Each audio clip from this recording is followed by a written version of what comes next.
everybody. Thanks for joining us tonight. This is the next installment in the Srimad Bhagavatam. This is Canto 8, Chapter 5. And this is the great story of the demigods' appeal to the Lord for protection. So we'll be chanting this, but let's start with pranams. And anybody knows these, please chant with me. Nama Om Vishnu Padaya Krishna Prastaya Bhutale Srimate Bhaktivedanta Swaminiti Namane Namaste Saraswati Devim Gaudavani Pracharane Nirvishesha Shunyavadi Paschat Yadesha Charane Jai Sri Krishna Chaitanya Prabhu Nityananda Shri Advaita Giridhara Sri Vasari Gauda Bhaktavinda Hari Krishna Krishna Krishna Hari Hari Hari Rama Rama Rama Hari Hari. Nice. So hopefully we're getting some new folks joining us too. That's really nice to know. Okay, so Om Namo Bhagavate Vasudevaya. Om Namo Bhagavate Vasudevaya. Om Namo Bhagavate Vasudevaya. Jai Srimad Bhagavatam. And we've got Sri Lanka has just joined us from the Hindu Cultural Center as well. How wonderful. How Yeah, wonderful. hi everyone. Hi there. Yeah, Hare Krishna. So glad to have you tonight. We're welcome you definitely. And if you'd like to read, we're on Canto 8, Chapter 5, and you can follow along. We're just reading all the text only, no purport. Okay. Yeah. So we'll read through the whole text. There's 50 verses, and then at the end we can ask questions, we can take notes, we can compare notes, speak about your illumination, after hearing the chapter, or I'll answer any questions that you may have. Okay. Okay. Okay. But I don't have the book. Oh, do you have Vedabase.io? No. Vedabase. Can you send that to her, Rangavati? Vedabase.io. Just send it to her chat, and she can pull it up and read along. But you're welcome to just listen also. It's no problem. Yeah, maybe today I'll listen. That's fine, and you can join in anytime you want to.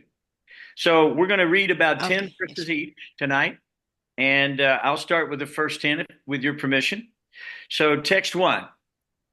Sukadeva Goswami continued, O king, I have described to you the pastime of Gajendra Mokshana, which is the most pious to hear. By hearing of such activities of the Lord, one can be freed from all sinful reactions. Now, please listen as I describe Raivata Manu. Text 2, the brother of Tamasa Manu was the fifth Manu named Raivata. His sons were headed by Arjuna, Bali, and Vindhya. O king, in the millennium of Raivata Manu, the king of heaven was known as Vibhu. Among the demigods were the Bhuttarayas, and among the 7 Brahmanas who occupied the 7 planets were Hiranya Roma, Vedasurya, and Udha Bahu. From the combination of Subra and his wife Vikunta, there appeared the Supreme Personality of Godhead, Vayakunta, along with demigods who were his personal plenary expansions. Just to please the goddess of fortune, the Supreme Personality of Godhead, Vayakunta, at her request, created another Vayakunta planet, which is worshipped by everyone. Although the great activities and transcendental qualities of the Supreme Personality of Godhead's various incarnations are wonderfully described, sometimes we are unable to understand them. Yet everything is possible for Lord Vishnu. If one could count the atoms of the universe, then he could count the qualities of the Supreme Personality of Godhead. But no one can count the atoms of the universe, nor can anyone count the transcendental qualities of the Lord. The son of Chakshu, known as Chakshusha, was the 6th Manu. He had many sons headed by Purusa, and Sujumna. During the reign of Chakshusha Manu, the king of heaven was known as Mantra Drumna. Among the demigods were the Apyas, and among the great sages were Havishman and Vikraka. In this 6th Manvantara millennium, Lord Vishnu, the master of the universe, appeared in his partial expansion He was begotten by Vairaja in the womb of his wife, Devasambhuti, and his name was Ajita. So this is the incarnation that we're going to be talking about tonight, Ajita. By churning the ocean of milk, Ajita produced nectar for the demigods. In the form of a tortoise, he moved here and there, carrying on his back the great mountain known as Mandara. King Pariksit inquired, O great Brahmana Sukadeva Goswami, why and how did Lord Vishnu churn the ocean of milk? For what reason did he stay in the water as a tortoise and hold up Mandara mountain? How did the demigods obtain the nectar, and what other things were produced from the churning of the ocean? Kindly describe all these wonderful activities of the Lord. So anybody want to pick up on that one? Go ahead and start reading. That's text 13, if you want to. Rangavati, would you like to read, or Jai Krishna? Yeah, I will. Okay, take about 10 or 12. Okay, No I just got the 8th canto. You said we're at 513? Correct. Okay, I just got it on my tablet. Okay. My heart, which is distributed by the three miserable conditions of material life, is not yet saddened with hearing you describe the glorious activities of the Lord, the Supreme Personality of Godhead, who was a master of the devotees. Sri Sutta Goswami said, O learned Brahmanas assembled here in Nayashim Aranya, when Sukadeva Goswami, the son of Deva Payana, was thus questioned by the king. He congratulated the king and then endeavored to describe further the glories of the Supreme Personality of Godhead. Sukadeva Goswami said, when the Asuras, with their serpent weapons, severely attacked the demigods in a fight, many of the demigods fell and lost their lives. Indeed, they could not be revived. At that time, O king, the demigods had been cursed by Durvasha Muni. The three worlds were poverty-stricken, and therefore ritualistic ceremonies could not be performed. The effects of this were very serious. Lord Indra, Varuna, and other demigods, seeing their lives in such a state, consulted amongst themselves, but they could not find any solution. When all the demigods assembled and went together to the peak of Sumera mountain, there in the assembly of Lord Brahma, they fell down to offer Lord Brahma their obeisances, and they informed him of all the incidents that had taken place. Upon seeing that the demigods were bereft of all influence and strength, and that the three worlds were consequently devoid of auspiciousness, and upon seeing that the demigods were in an awkward position, whereas all the demons were flourishing, Lord Brahma, who was above all demigods and who was most powerful, concentrated his mind on the Supreme Personality of Godhead. Thus being encouraged, he became bright-faced and spoke to the demigods as follows. Lord Brahma said, I, Lord Shiva, all of you demigods, the demons, the living entities born of perspiration, the living entities born of eggs, the trees, plants, sprouted from the earth, and the living beings born from the embryos, all come from the Supreme Lord. From his incarnation of the Rajaguna, Lord Brahma, and Guna Avatar, from the great sages, rishis, who are part of me, let us therefore go to the Supreme Personality, Supreme Lord, take shelter of his lotus feet. Wow, that's a serious translation there. For the Supreme Personality of Godhead, there is no one to be killed, no one to be protected, and no one to be neglected, and no one to be worshipped. Nonetheless, for the sake of creation, maintenance, and annihilation, according to time, he accepts different forms as incarnations, either in the mode of goodness, the mode of passion, or the mode of ignorance. Now is the time to invoke the mode of goodness of the living entities who have accepted material bodies. The mode of goodness is meant to establish the Supreme Lord's rule, which will maintain the existence of creation. Therefore, this is not the opportune moment to take shelter of the Supreme Personality of Godhead. Wow.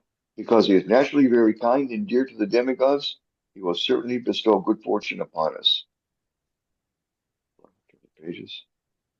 O Maharaj Pariksit, subduer of all enemies, after Lord Brahma finished speaking to the demigods, he took with him to the abode of the Supreme Personality of Godhead, which is beyond this material world. The Lord's abode is on an island called Sweta Dweepa, which is situated in the ocean of milk. There, at Sweta Dweepa, the Lord Brahma offered prayers to the Supreme Personality of Godhead. Even though he had never seen the Supreme Lord, simply because Lord Brahma had heard about the Supreme Personality of Godhead through Vedic literatures. With a fixed mind, he offered the Lord prayers as written or approved by Vedic literatures. Lord Brahma said, O Supreme Lord, O changeless, unlimited Supreme Truth, you are the origin of everything. Being all-pervading, you are in everyone's heart and also in the atom. You have no material qualities. Indeed, you are inconceivable. The mind cannot catch you by speculation. The words fail to describe you. You are the Supreme Master, and therefore you are worshipful before everyone. We offer our respectful obeisances unto you. I'll stop there at that powerful translation. That's fantastic. Thank you for that Yeah. wonderful reading. Anybody else want to pick up there? What is it, 27, I think? I can start because we've just had Okay. some new people join us. So we're on We Canto got 8, chapter Shrink 5, here too, so we'll give him. 27. Yeah. Yeah, text 27. Okie dokie, then I'll start that. Okay, thank you. The Supreme Personality of Godhead, directly and indirectly, knows how everything, including the living force, mind, and intelligence, is working under his control. He is the illuminator of everything and has no ignorance. He does not have a material body subject to the reactions of previous activities, and he is free from the ignorance of partiality and materialistic education. I therefore take shelter of the lotus feet of the Supreme Lord, who is eternal, all-pervading, and is great as the sky, and who appears with 6 opulences in 3 yugas, Satya, Treta, and Dwapara. In the cycle of material activities, the material body resembles the wheel of a mental chariot. The 10 senses, 5 for working and 5 for gathering knowledge, and the 5 life airs within the body form the 15 spokes of the chariot's wheel. The 3 modes of nature, goodness, passion, and ignorance, are its center of activities, and the 8 ingredients of nature, earth, water, fire, air, sky, mind, intelligence, and false ego, comprise the rim of the wheel. The external material energy moves this wheel like electrical energy. Thus the wheel revolves very quickly around its hub or central support, the Supreme Personality of Godhead, who is the Supersoul and the ultimate truth. We offer our respectful obeisances unto him. The Supreme Personality of Godhead is situated in pure goodness, Suddha, Sattva, and therefore he is Ekavana, the Omkara Pranava. Because the Lord is beyond the cosmic manifestation, which is considered to be darkness, he is not visible to material eyes. Nonetheless, he is not separated from us by time or space, but is present everywhere. Seated on his carrier Garuda, he is worshipped by means of mystical yogic power by those who have achieved freedom from agitation. Let us all offer our respectful obeisances unto him. No one can overcome the Supreme Personality of Godhead's illusory energy, Maya, which is so strong that it bewilders everyone, making one lose the sense to understand the aim of life. That same Maya, however, is subdued by the Supreme Personality of Godhead, who rules everyone and who is equally disposed towards all living entities. Let us offer our obeisances unto him. Since our bodies are made of sattva guna, We, the demigods, are internally and externally situated in goodness. All the great saints who are situated in that way. Therefore, if even we cannot understand the Supreme Personality of Godhead, what is to be said of those who are most insignificant in their bodily constitutions, being situated in the modes of passion and ignorance? How can they understand the Lord?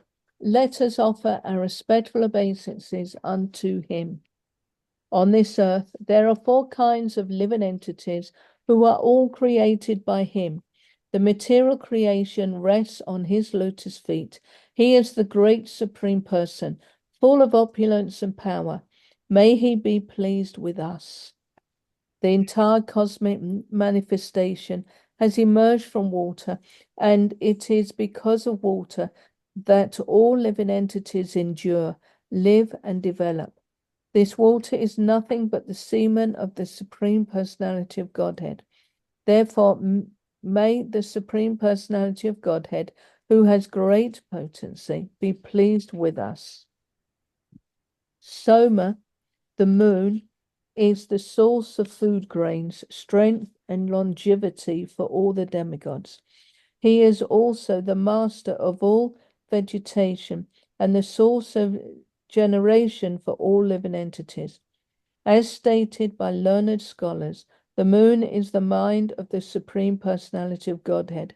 May that Supreme Personality of Godhead, the source of all opulences, be pleased with us.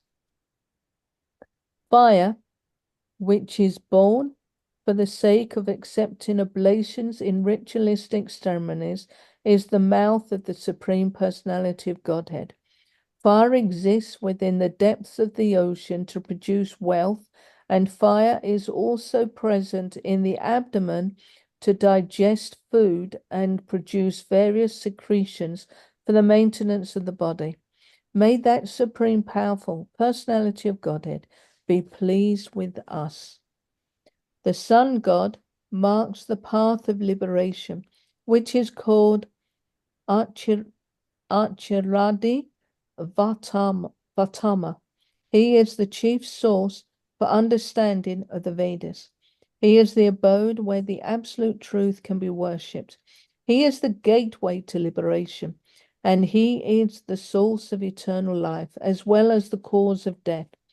The sun god is the eye of the Lord. May that Supreme Lord, who is supremely opulent, be pleased with us. I think that's my 10. You got it. You did a good job. Thank you so much for that. I wonder if we have another reader, somebody who would like to read with us. Maybe Nishringalila, are you there?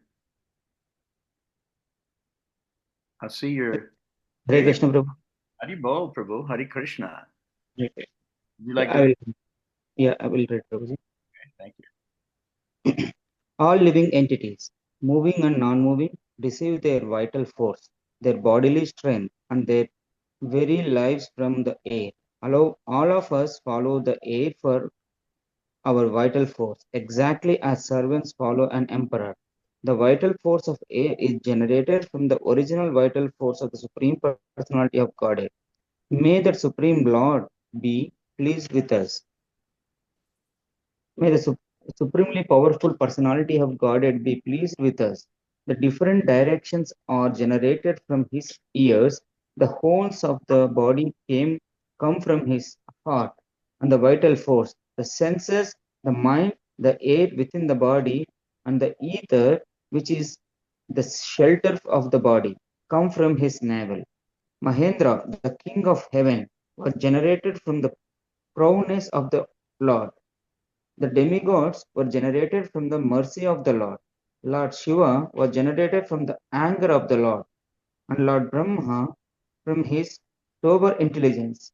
The Vedic mantras were generated from the bodily wholes of the Lord. The great saints and Prajapatis were generated from his genitals. May that supremely powerful Lord be pleased with us. The goddess of fortune was generated from his chest. The inhabitants of Pitriloka from his shadow, religion from his bosom, and irreligion, the opposite of religion, from his back. The heavenly planets were generated from the top of his head, and the apsaras from his sense enjoyment.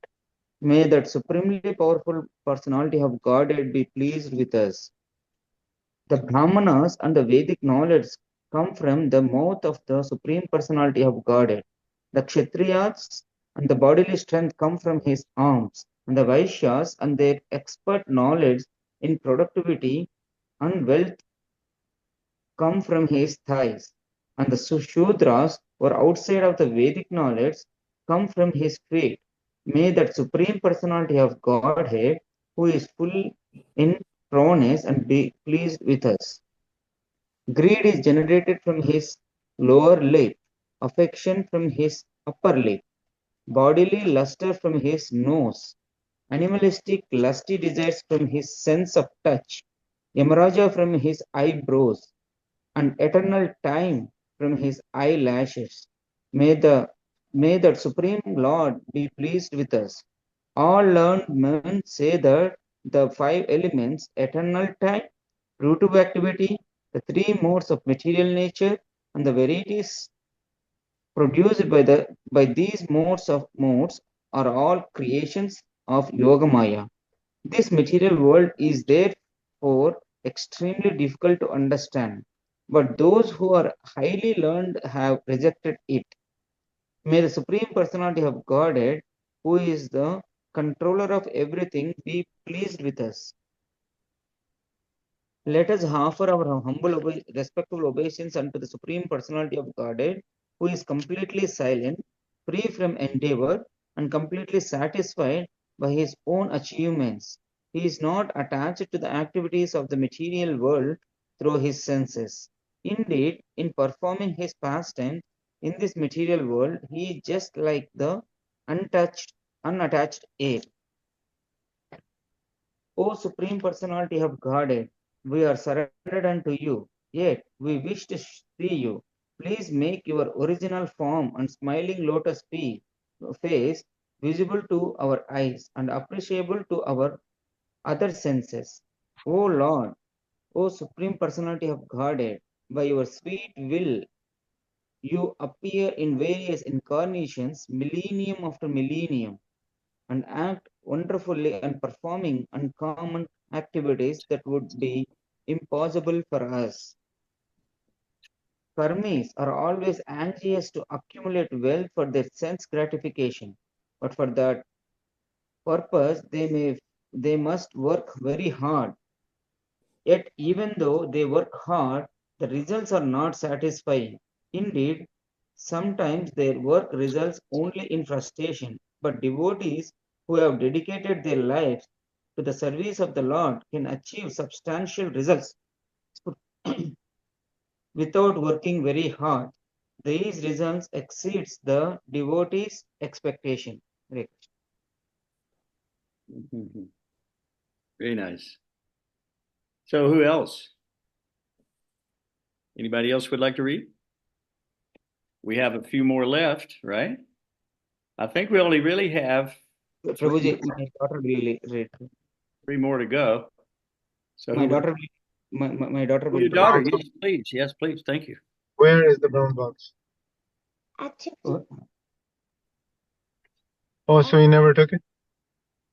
Hare Krishna, Prabhuji, you want to read, Prabhuji? Okay.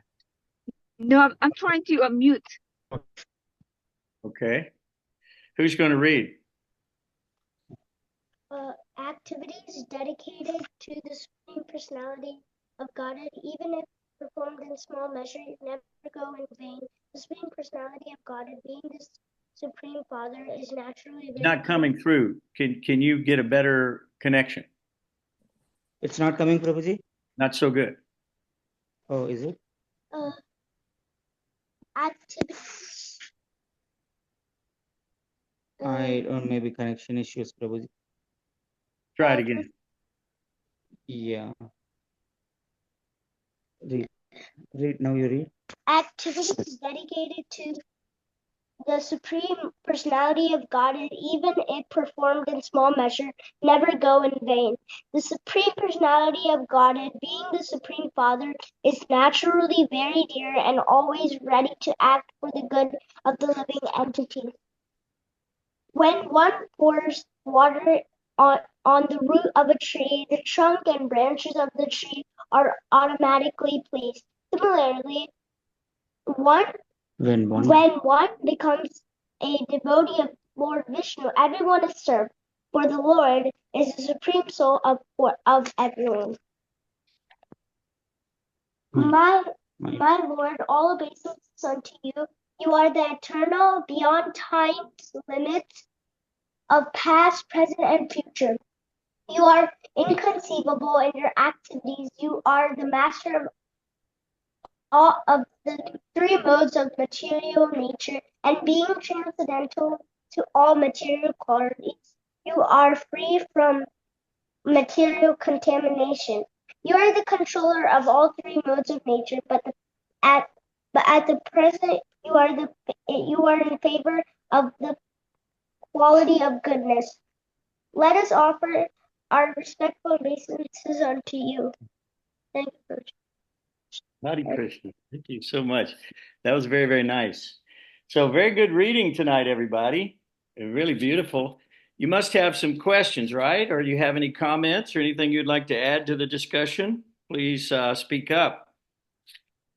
Well, you know, I have a comment or a question. Oh, you go for it then. What you got?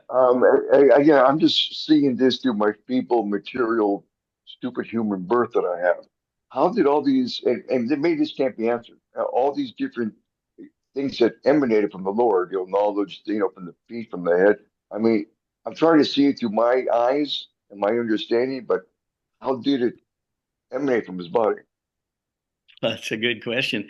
The I don't demigod know. the demigod said in this chapter that if they can't understand the activities of the Lord and his expansions, how is it that insignificant souls, like us, can understand the Lord? We are not capable of really understanding the Lord. They say that there's no limit to the Lord's qualities or activities. For an example, they said if you could count all of the atoms in the universes, all the universes, you might come close to having an understanding of all the qualities of the Lord. But since no one can count all the atoms in the universe, no one can count the qualities of the Lord. So even in this incarnation of Ajita, who appeared at this time for this incarnation, for the tortoise incarnation, he descended by his own sweet will. And the demigods came to him, and they came to Brahma on the top of Mount Meru.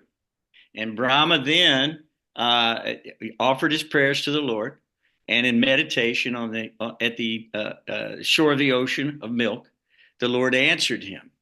And so this is how this happens. And the Lord will appear to him in the next chapter. It's a very beautiful description of the Lord coming down to this situation. And actually, I'm going to give the cat out of the bag. He actually takes Brahma and all the demigods back to Sweta with him. So we're going to save that for the next chapter. But just try to understand how merciful the Lord is. And it said that Brahma had never even seen the Lord before. This was the first time that he ever saw the Lord. So in answer to your question, there's no way to understand Krishna. This is all Yoga Maya and Mahamaya. Mainly, Yoga Maya is the internal activities or pastimes of the Lord, and Mahamaya is the activities within the three modes of the material nature, within the confines of the material universe and subjected to time, which is characterized by birth, death, old age, and disease. So until we go back to Vayakunta, which he's also called Vayakunta, the Lord is, which is a place free from all anxiety, will remain in this trapped condition called Kunta. And Kunta means filled with anxiety. So we're always afraid at every moment.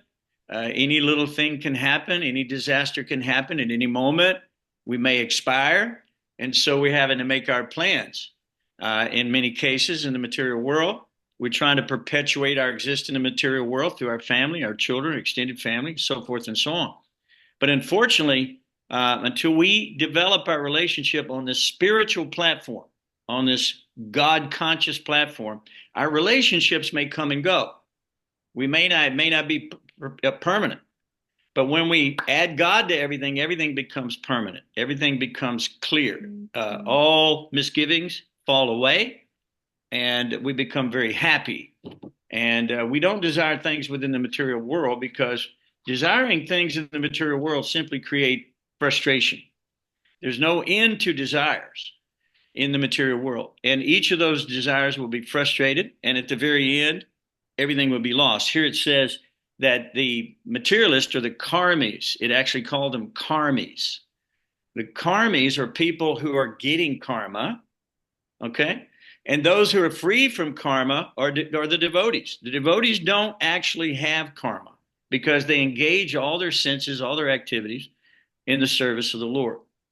And so in doing so, they are free from karma. In the Bhagavad Gita, it says, Yagyartat karmanon yatra, loko yam karma bandhana, tadartam karma kontaya, mukta sangha samachara.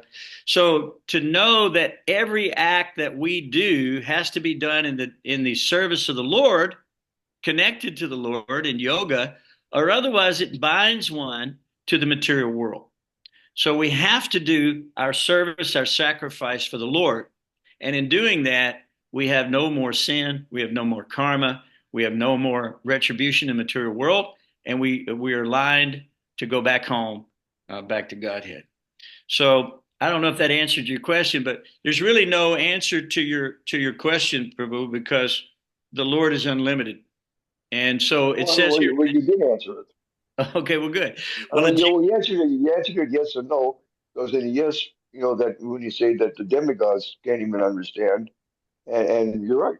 I mean, if they don't get it, I sure as hell not going to get it. But also that term karmis, this is the first time, I mean, probably 40 years I've been around devotees, that it was actually explained to me why sometimes, I think offensively, we refer to other people as karmis.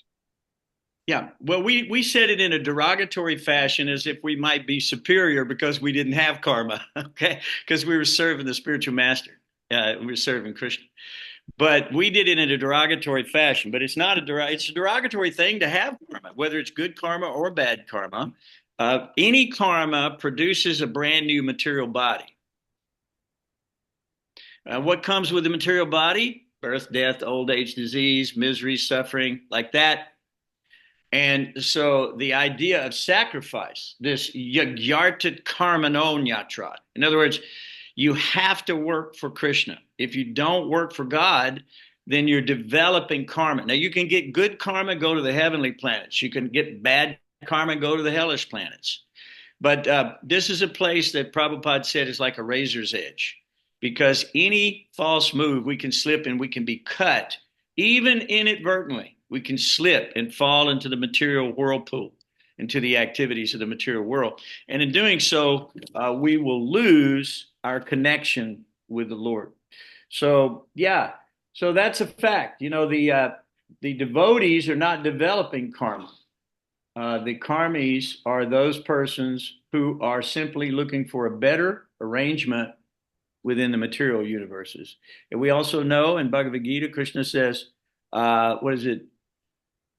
Oh, Abrahma Bhuvanal Loka, Loko Yam Karma Bandhana. In other words, everything from the highest to the lowest planet, from Brahma Loka, Siddha Loka, all the way down to Patala Loka, are places of birth and death where, misery, take place. And Prabhupada was not being negative when he said these miseries exist for us, because they do.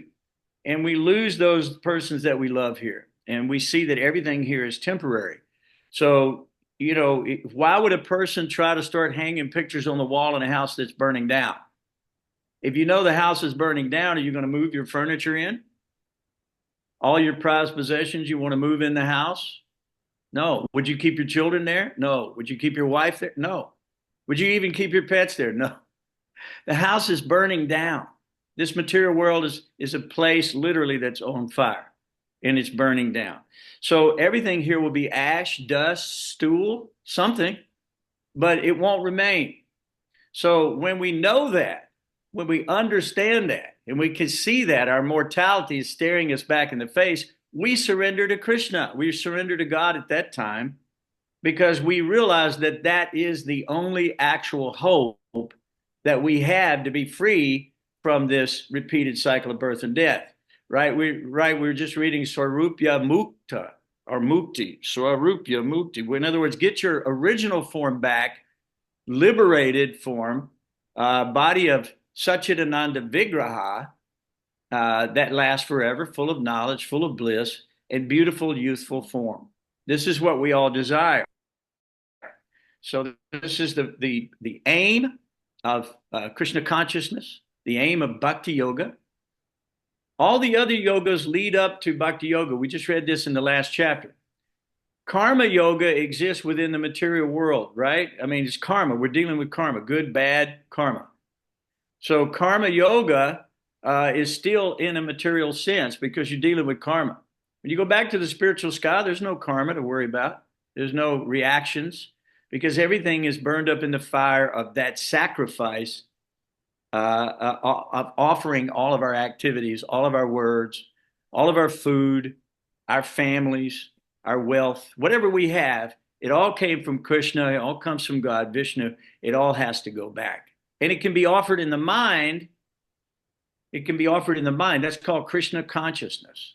So even if you're poverty stricken, you can offer nice sacrifice to the Lord. You can build a throne in your heart, in your mind, in your soul. You can offer the Lord come and sit. You can decorate him with garlands and wonderful jewels, peacock feather like this, wonderful arrangements for the Lord. And you can offer nice foodstuffs even in your mind. And Manasa Seva is real. So if you don't even have any money, there's no restriction. You can serve the Lord in that way. But if the Lord has blessed you with nice things, you should definitely use those things in the service of God if you can. So any other questions in this chapter? Or any other points to make? Anybody got anything? Rangavati, you got anything? Is Rama Raghava here tonight? Did he make it? He's always got something good. I don't think he made it tonight. Can I ask another goofy question? Go right ahead. There are no goofy questions. Well, sometimes they're from the Caribbean. um, well, you just said, I don't know if it was you said it casually or how I should interpret when you said devotees don't accumulate any karma. That's correct. How is that possible? I mean, I make offenses every day. I make offenses by being here with you people. Now, I'm joking about that, but how can we not accumulate any more karma? I mean, it's pretty simple. So okay. let's say that you're in the military. You joined the military, right? And so now you're going to war and you kill hundreds of men on behalf of your government. When you come back, they give you a nice parade and shower flowers on you. You're a big hero. So you think, oh, this killing is very nice. Maybe I should continue on killing. And so you go out and kill one person. And now they put you in the electric chair. You're wondering why? Why am I now in the electric chair?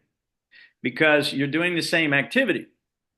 But the activity that you were doing previously was killing for the government. Now you're just killing for yourself. So if you kill, just like Arjuna, Arjuna didn't want to fight.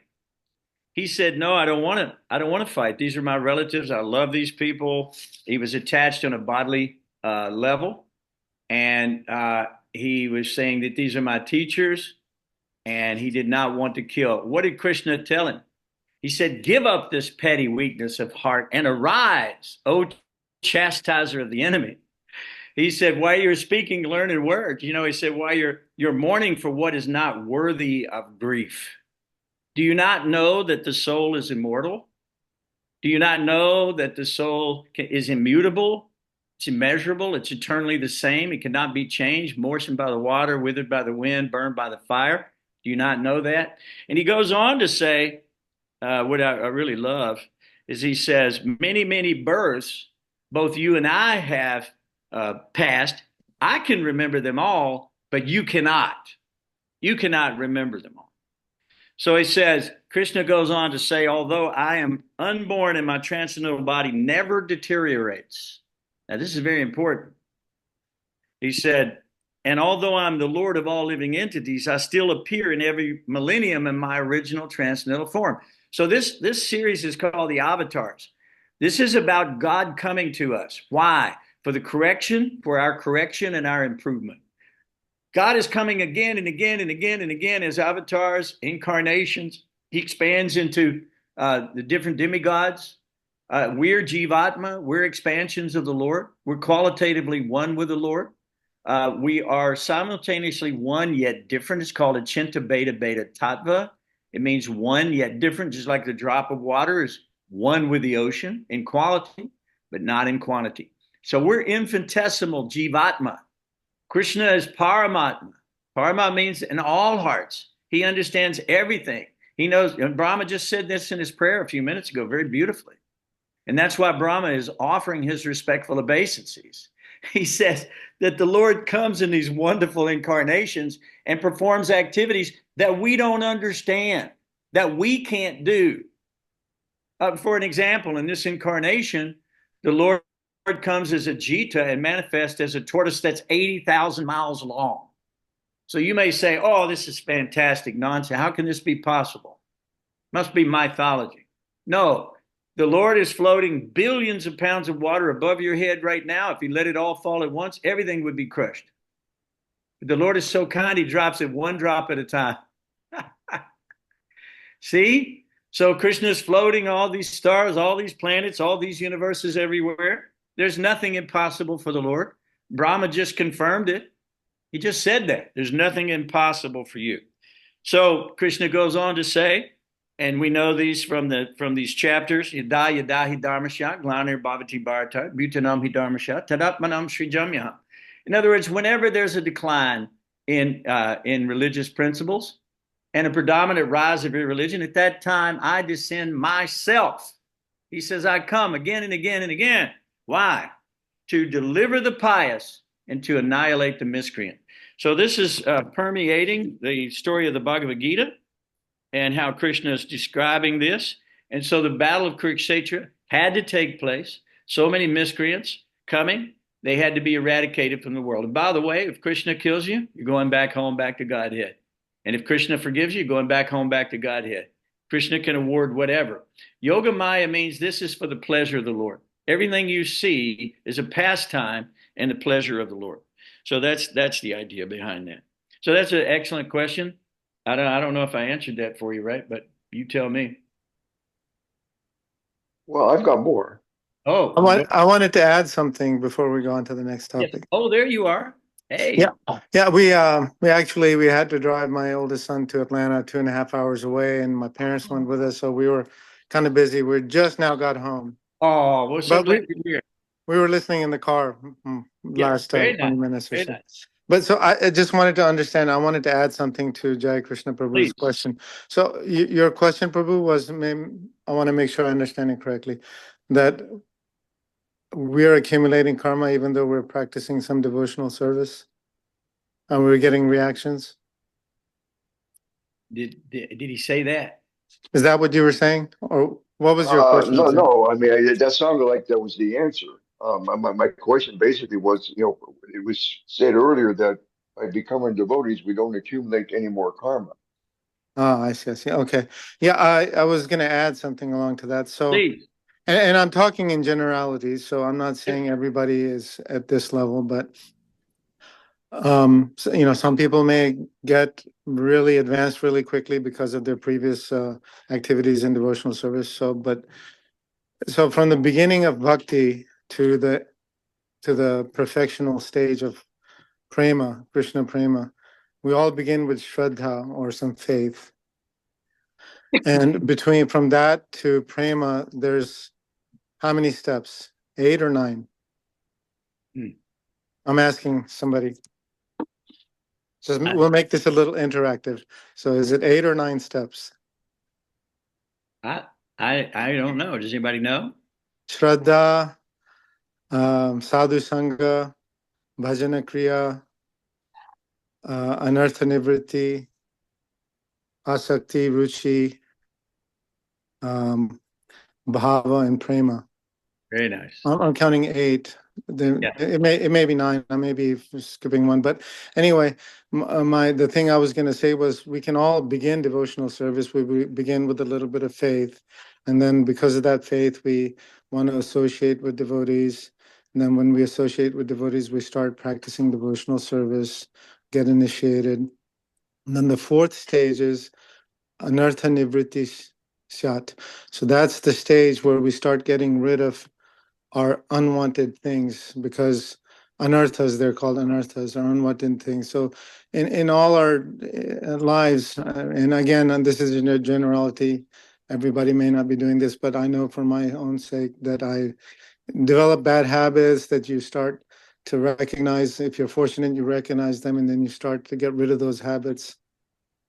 So while we're at that stage, that anartha nivritti stage may take a long time. For somebody, it may take a few minutes. Like Prabhupada said, it only takes 1 minute to become Krishna conscious, really.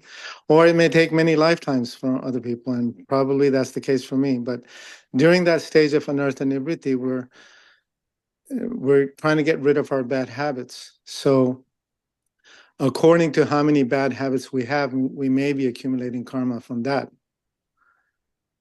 So that's the thing to understand, that and during the stage of anartha nivritti, of getting rid of the bad habits, we may be collecting many unwanted things, and that's the thing we have to be careful about.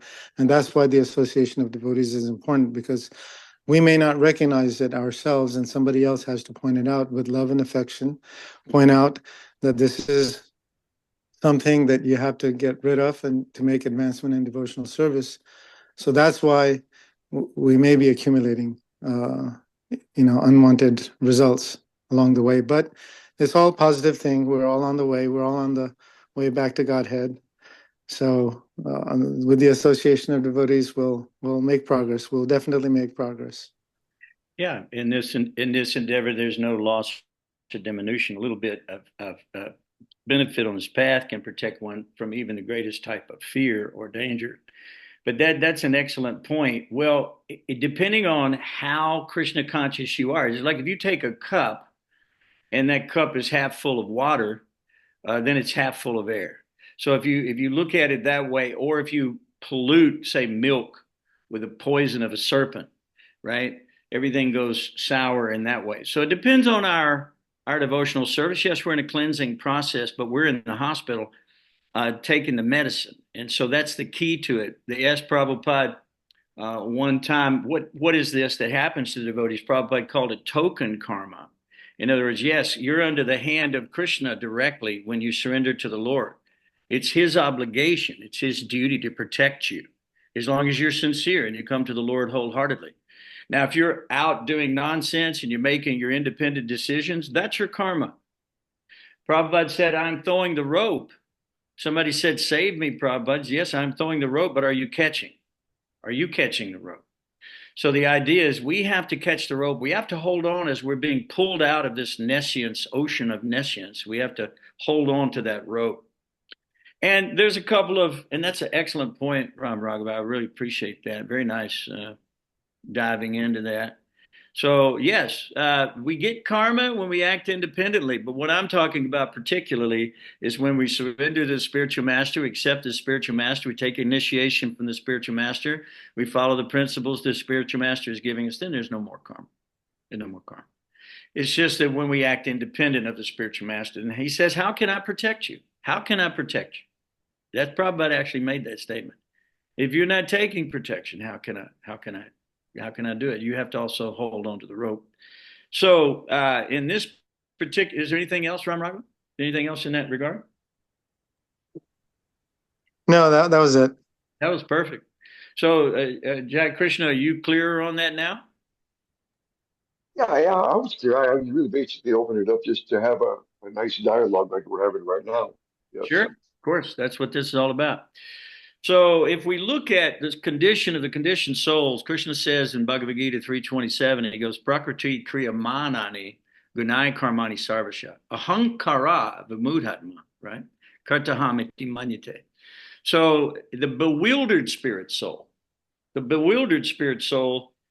under the influence of the three modes of material nature, He thinks himself the independent doer of activities, which are really in actuality carried out by nature. So what we're talking about here, he thinks himself independent, that he is the doer. But we're not the doer. Krishna is the doer. He's providing everything we see. We're providing desire. Man proposes, God disposes. So, and in another place in the Bhagavad Gita, Krishna does explain in 4:9, Janma karma chame divyam, evam yo veti tatbadha, chaktra dehar panarjatma, naitimamiti sorjana. And he means anyone who knows the transcendental nature of my appearance and activities does not take his birth upon leaving the body. He doesn't take his birth again in the material world, but attains to my eternal abode, O Arjuna. So really, this is all really trying to achieve the favor of the Lord. Everything we're doing here is to achieve the favor of the Lord, because by his merciful glance, we can be liberated. All he has to do is see on us favorably. So therefore, we go to Srila Prabhupada. We know that Prabhupada is beloved by the Lord. And so therefore, we offer Prabhupada whatever he's asking, we're trying to do. If we fall away from it, yes, there may be some karma for a moment, and then we can come back. So it's like a little baby trying to get up and walk. They may walk and fall. They may hurt themselves. They may scrape their knee or stump their toe or bust their nose or whatever it might be. Those are painful things. There's no question about it.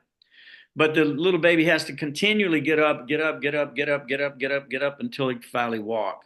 And when he does, he can carry himself from one place to the next without having to go through those kind of painful karmic reactions. So I hope that clears that up. All right. So what else you got? We have got about 8 more minutes to go, guys. So you want me to recap this chapter a little bit and pull out some things that I thought were kind of important? You want to hear that? Yep. Okay. I see a thumbs up over there. All right. So the first thing is that these are incarnations of the Lord, and they come for particular reasons. Normally, they always start out with the demigods being in distress. Now, the demigods had been cursed by Durvasa Muni, okay? And so, therefore, they were in an inauspicious period. And at the very end, they say, when Brahma gives his prayers, he goes, now you're favorably disposed to those in the mode of goodness. But you never know. The Lord is favorable to everybody. He's actually impartial.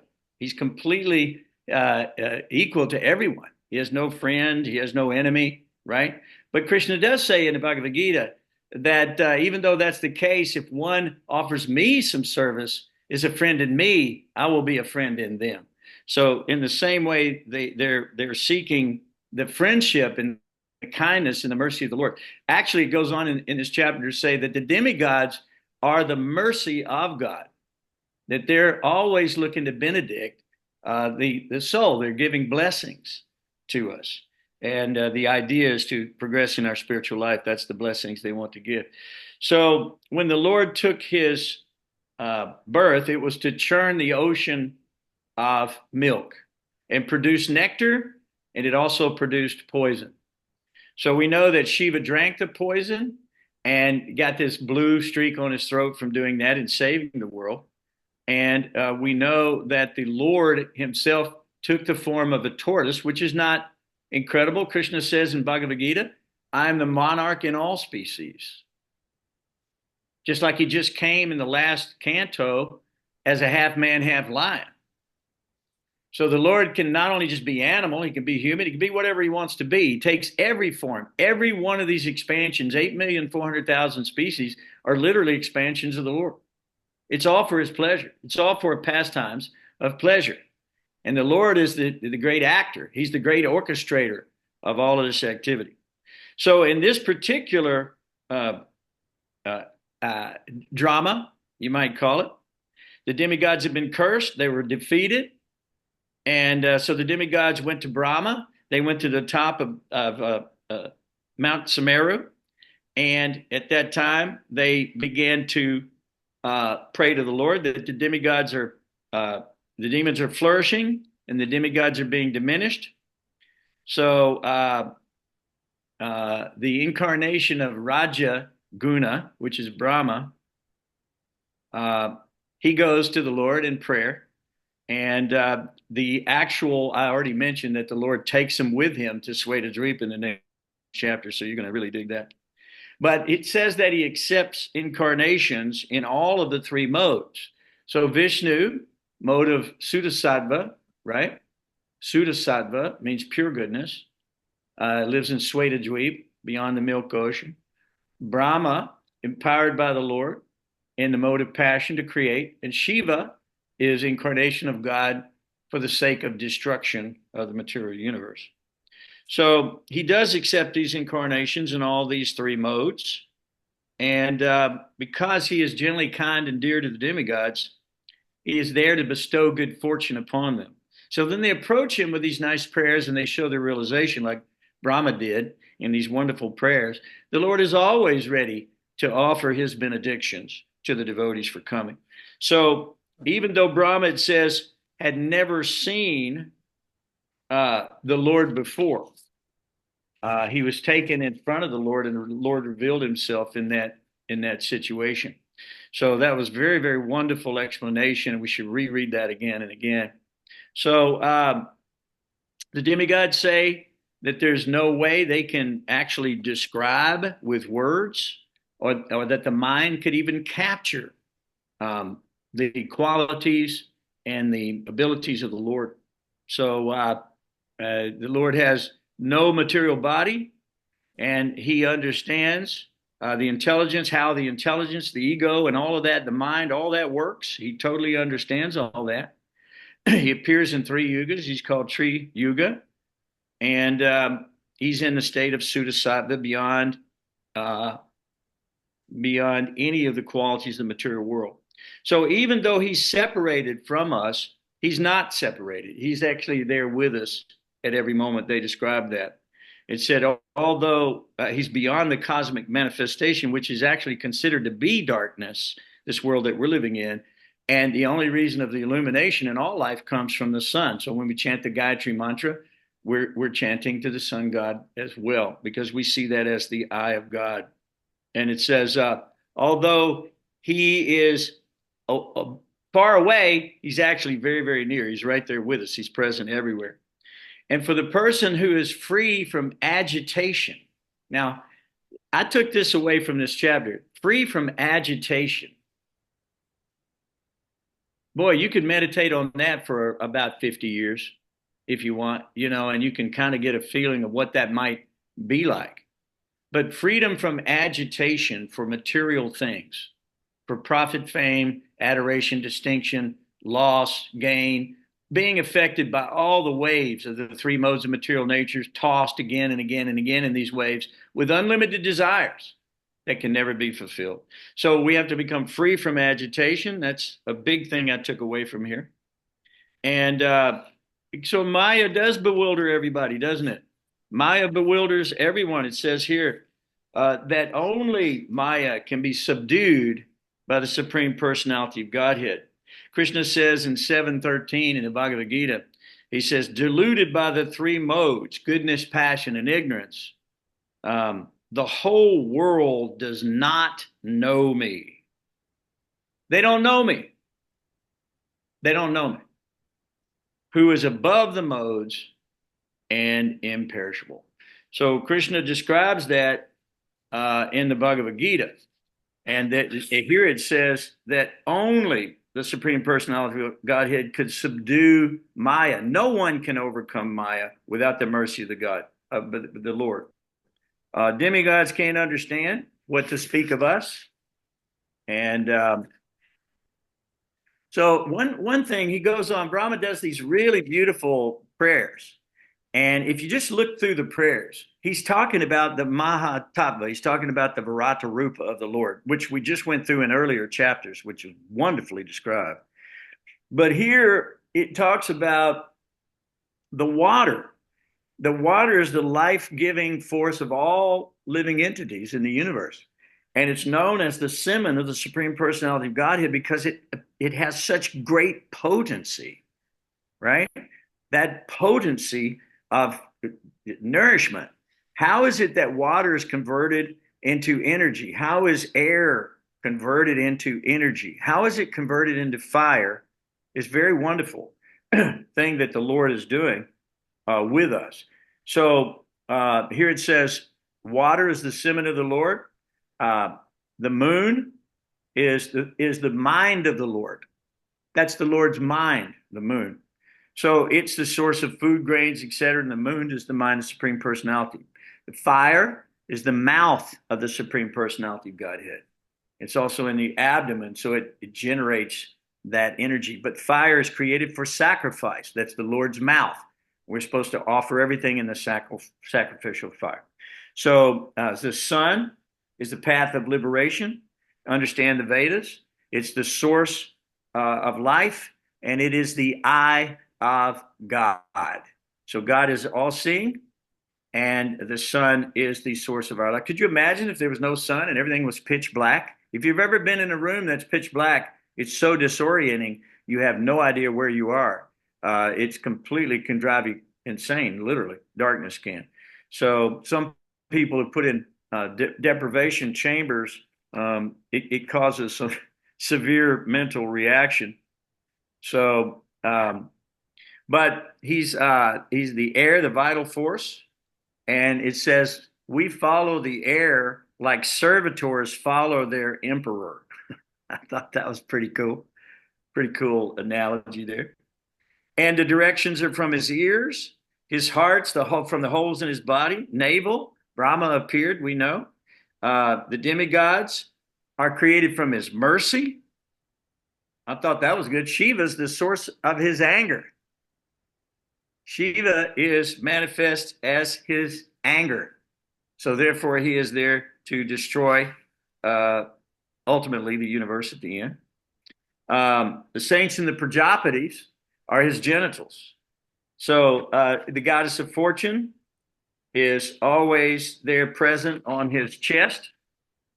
The Brahmanas are the mouth, the Kshatriyas the arms, the Vaishyas the thighs, and the Sudras are the feet of the Lord. So this is all very wonderful, describing the Lord and his situation. Those from Pitraloka are created from his shadow. I thought that was really good. Religion is from his bosom, and irreligion is from his back. So we can take that literally to the bank. Greed, his lower lip, and affection, his upper lip. I thought that was very cool. His sense of touch is the apsaras, that they're the pleasure potency of lust. Time is the Lord's eyelashes. Think about that. Just the Lord is blinking with his eyelash, and that's the time, passing of time. So these are very, very descriptive prayers of Lord Brahma, and we're very fortunate to hear these prayers. We're being very blessed to hear these things. So the Lord is silent, and he's free from any endeavor. He has no real anything to do, really. He's satisfied by his own achievements. We really have nothing to offer the Lord except for giving back what he's given us. And that is sacrifice. That is the cause of sacrifice. I mean, that is the purpose of our lives, is to offer this back. He's given us such wonderful things. But the Lord is as unattached as the air. Stop and think about that a minute. The air is all over everything, but it's unattached to it. It's in a cup, but it's unattached to the cup, right? Because the air is free from attachment. So this description of the Lord being free and unattached. So the demigods, just to end this, the demigods say, we are surrendered to you as your servants, and we want to see you. We want to look at you. We want to visualize you. We want to associate with you. And so it goes on. There's another verse that says, where they talk about those who are working in the material world are working hard like hogs, dogs, camels, and asses. Is the description. Yet it's just like an ass, like a mule. You go to India, you've probably seen this. You go to India and they have these animals that are packed way up the beast of burden. And they're carrying these things that look twice or three times as big as them.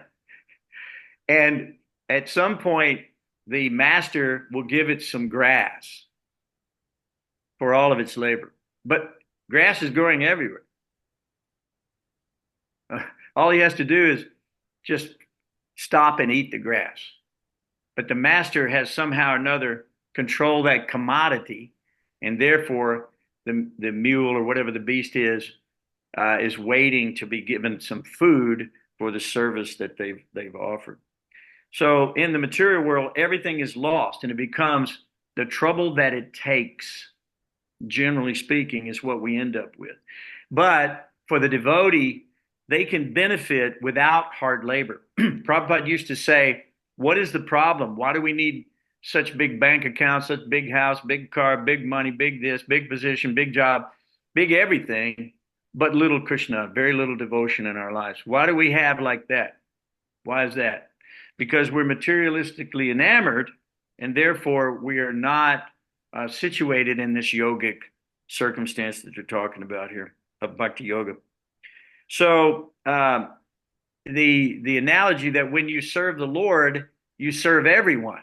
Just like when you water the root of a tree, you serve the whole tree. All the branches and leaves are immediately satisfied. And whatever you do for the Lord will come back to you tenfold, hundredfold, millionfold. If you read the Ekadasi stories, you'll see that just reading the story of Ekadasi is like performing hundreds of Rajasuya sacrifices, just because we're giving a little bit back to the Lord, and we're stopping our sense gratification for a moment just to fill our minds and our hearts with devotion. So the Lord exceeds all of our expectations in his rewards for our devotional activity. And he always acts for the good of all living entities. The Lord is always acting for the good of all living entities. Everything the Lord does is beneficial to everyone, always. And that is a fact. Even though it may not appear to be that way, like we said before, when he kills the demons, they're going back home too. So he's the controller of the modes, and he's free from any material contamination. So our goal is to become free from material contamination. And how do we do that? We follow in his footsteps and read the prayers of Lord Brahma. We read the prayers of Lord Gajendra. We read the prayers of Chitraketu. We read the prayers of Prahlad Maharaj. We read the prayers of, you name it, Bali Maharaj. Wait till you get to Bali Maharaj. She's later in this canto. It's going to blow you away. You're going to freak out. So there you have it, guys. That's my story tonight. I got a few more things we could do, but we're already at 8:08. So that's a pretty auspicious number. Maybe we'll end here unless there's any other questions. And by the way, if you need to go, you are dismissed, because I'm finished tonight, unless you got something else you want to add. Does anybody else want to add any question?